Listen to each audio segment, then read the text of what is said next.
Hello and welcome. I love being able to go from the rest of my house into the office here and join with you all.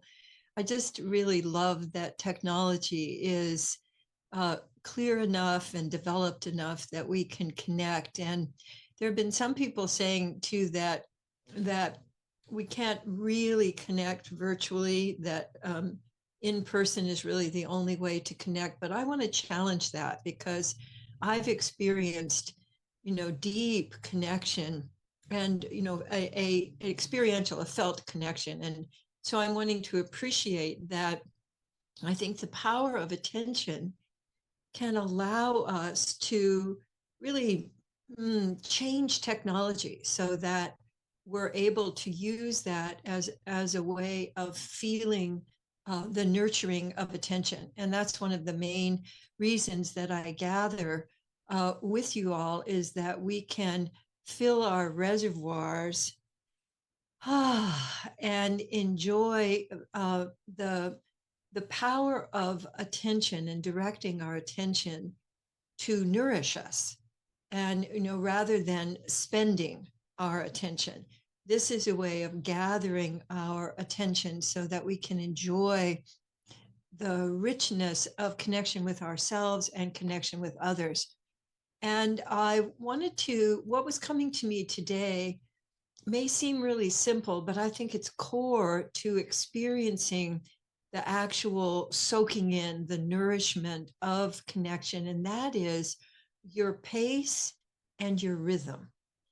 And this is a time of year where people's pace and rhythm gets majorly interfered with in a number of ways, like hurry up and get everything ready for the thing that's not going to happen for another month, or make sure that you've and it all has that no pace. And a lot of people, I think, don't really experience the difference between pace and rhythm. So that's one of the things I want to play with your attention, because I find as I'm shifting my attention that the nourishment really depends on, is the pace allowing me to receive? Is the pace allowing me to resonate with the attention? And is my pace allowing me to respond in a chosen way rather than automatically? And so, what I want to invite you to do is to simply start shifting your attention in the basic rhythm that we play with loop of awareness, is simply shifting your attention. So imagine, I sometimes like to use my hand, so I'm shifting it out and then I'm shifting it in. And one of the things I was thinking of is, for any of you who play sports of any kind, there's a pace that allows you both to sustain yourself, but it's also an enjoyable pace. So for those of you who maybe have bounced a basketball, you can play with, what's the pace? If you do it too fast, you lose the ball. If you do it too slow, you lose the ball. But if you have the pace just right, you can get that sense. Also thinking of ping pong. So ping pong there's the pace if you're going to dun, to dun, to dun, and occasionally you'll have the rhythm of bam, you'll change the rhythm. And in tennis, there's the pace at which you play, and then you change the rhythm. So I want to have you just play with shifting your attention out and then shifting it back and letting it land in your body somewhere. Land to notice a body sensation. And what I want you to play with is speeding up the pace at which you're shifting until you notice, oh, this isn't fun anymore. And then I'd like you to let yourself start to slow down the pace. And as you're slowing down the pace, I think you'll find that there's a pace that feels most nourishing to you, but also where the pace turns into space, where the pace becomes a and opens your breath more. So I want to kind of talk with you while you're playing with what is the pace at which you shift your attention? Because if we don't have a pace that's enjoyable, we're much more likely to get pulled off by an adrenaline pace, like, ooh, faster, faster is better, better. I can get more done. And so I find that for me, the slowing down of the pace is most nourishing for me. But I don't know what that's like for you. So I want you to play with that of we're most often drawn out. So I want you to just notice, in fact, let yourself just for a second be drawn out. And when I do that, I notice I don't really land anywhere. I just kind of go out. And it has a little bit of fear energy to it. It has adrenaline to it. So I'm kind of going out, I'm going to miss something. And then, oh, I missed something. And so I bring it back to me with a kind of a there's no breath in it. But when I'm slowing down my pace, there's a moment where my vision widens, my vision gets more spacious, my breath gets more spacious. I feel, oh, there are my feet. Oh, I can feel my sits bones. Oh, I'm located in myself. So as you're listening to me, what I'd like you to be doing is playing with just a kind of an even pace. So like if you were riding a bicycle, it'd be a kind of an even pace. And then if you speed up the pace, the rhythm stays the same. It's your speed that increases. So we're so in our pace and rhythm that we don't often just give attention to that and the value of being able to have facility with our pace. So as you're doing this, are you beginning to find the pace that turns into space for you? And for me, there's often then a pause that wants to happen. And I wonder if you're noticing that. Then the pause can be, oh, and then when I pause, I most often more notice myself. I notice if I'm carrying any tension. I'm noticing if I've kind of skipped over things that are going on and I can settle. And then when I pick up the pace again, that is, I continue to shift, it comes from a different, to me, it feels softer. When I'm in the pace that feels most delicious to me, it feels soft. And so if I'm directing my attention out to other people, my attention comes more with softness rather than with, the adrenaline thrust. So, and when I have that soft kind of connection, I find that I connect more literally with people when I'm out in the world and I'm letting my attention move at my own pace. One, I'm safer.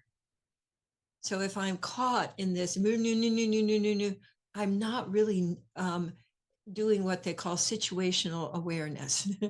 I'm not aware of what's going on around me. So finding your own, we call it essence pace, but I think your attention pace may be the same and it may be a little different.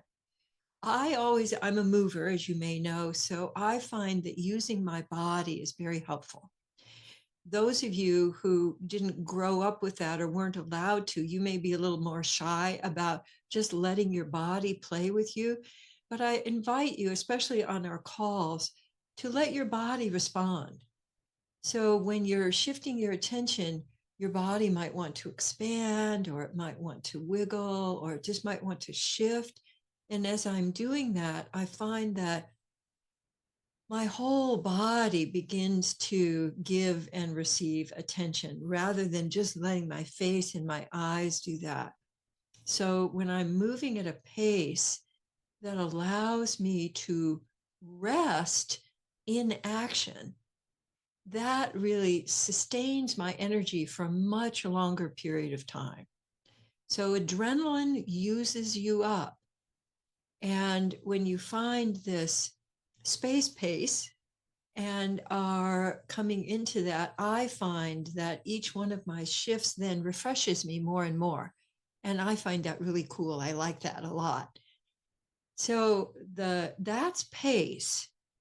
And then rhythm is, I'd like you to imagine different dance rhythms that you're sending your, like, for example, there's the waltz where you would send your attention out and then pause, and then sending it back to you and then pause. Or it may be more of a, so you have a little bit more of a, a beat on your sending it out, or you might have a beat where you land in yourself. So I want to have you just add a beat in here. So you're at your own pace, and then you add a beat to your rhythm. Like, I want to focus on that.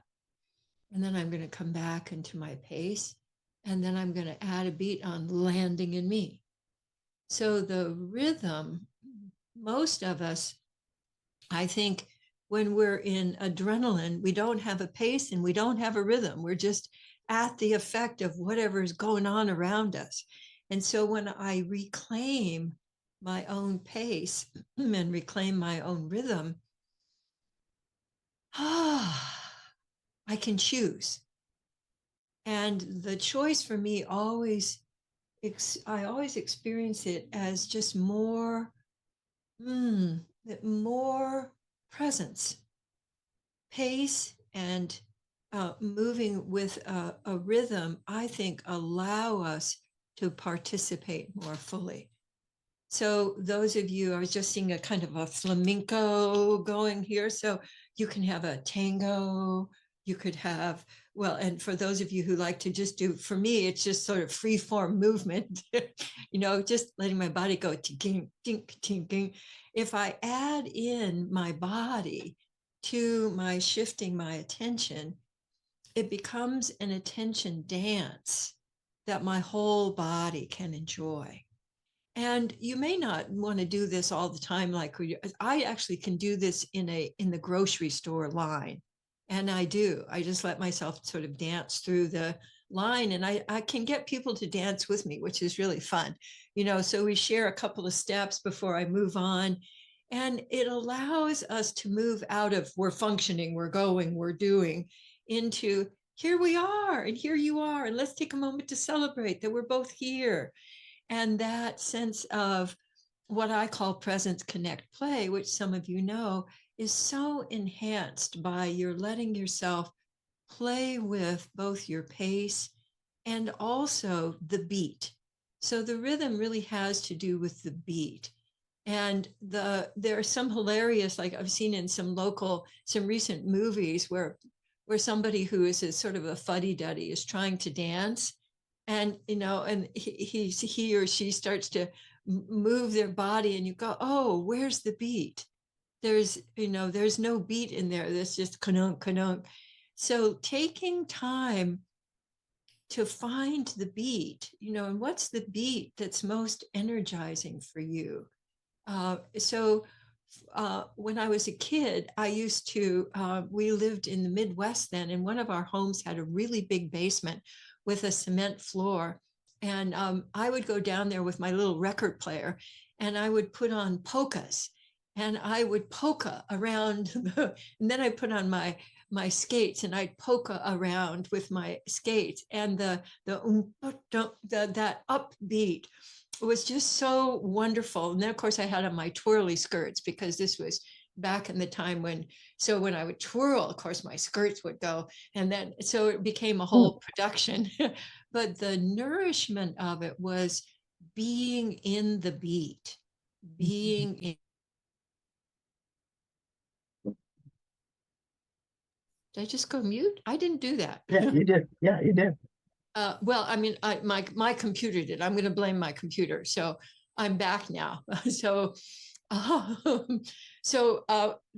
can happen. I actually have been known to blow out the electricity for blocks around. So when you are playing with your energy, and particularly with your pace and beat, all kinds of interesting things can happen.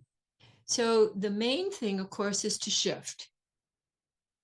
And when you're feeling stuck or logy, or just not energized in a natural kind of uprising way, and you're looking for it out there, I want to suggest that you let yourself play with shifting the pace of your loop and adding in a little beat, and especially a little unusual beat for you, a little unusual rhythm, one that you don't usually do.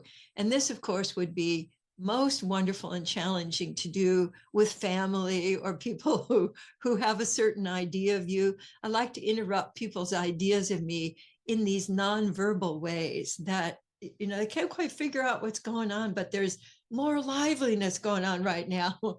So thank you for experimenting with that with me. And let me pull up the Presence Connect play for today.